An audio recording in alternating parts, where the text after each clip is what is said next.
Hi everyone, Mayada Mukavada. This is the continuity of part 1 of the story, The Magic Mask, Mayada Mukavada. So previously, Rahul, the boy, received a gold chain from a man and escaped the dangers of the forest with the help of the magic mask. If you haven't watched part 1 of the story, click on the link above or the one pinned in the comment box.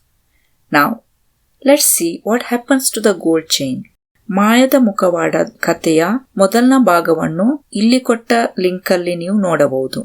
ಆ ಕಥೆಯನ್ನು ಇಲ್ಲಿ ಮುಂದುವರಿಸಲಾಗಿದೆ. ರಾಹುಲನು ತನ್ನ ಚಿಕ್ಕಪ್ಪನ ಮನೆಗೆ ಹೋದನು.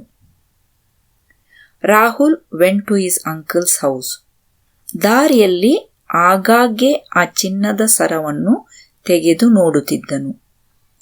On the way he was looking at the gold chain over and over again. ಅವನು ಅತ್ಯಾನಂದ ಪಡುತ್ತಿದ್ದನು. and he was overjoyed.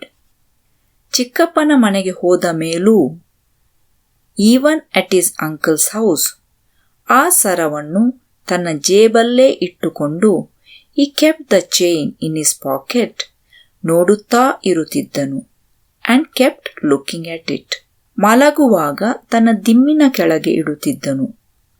He kept it under his pillow while sleeping.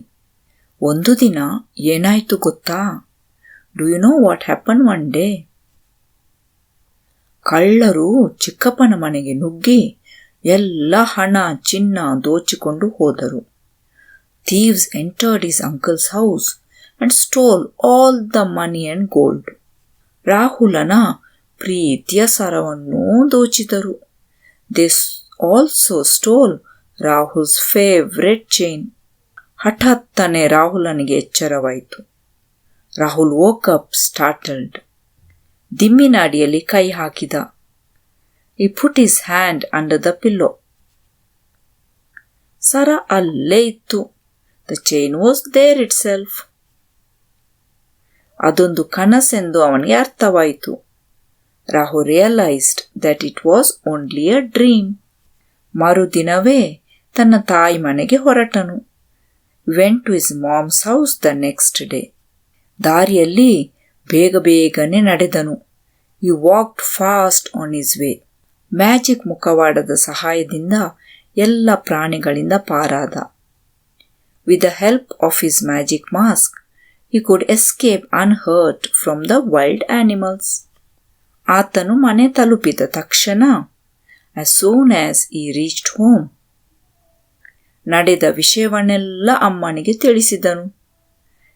He narrated the whole incident to his mother. ಹಾಗೂ ಚಿನ್ನದ ಸರವನ್ನು ಅವಳ ಕೈಗೆ ಕೊಟ್ಟು ನಿಟ್ಟುಸಿರು ಬಿಟ್ಟ.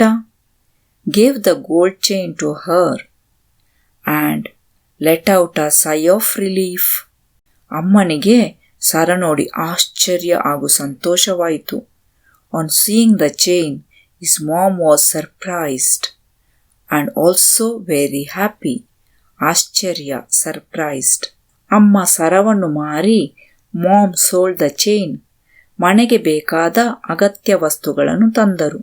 and bought things that were required for the house. ಅಗತ್ಯ ವಸ್ತುಗಳು, required things. ರಾಹುಲ್ ಮತ್ತು ಅವನ ಅಮ್ಮ ಸಂತೋಷದಿಂದ ಜೀವಿಸಿದರು. Rahul and his mom lived happily. Thank you friends. This is the end of the story.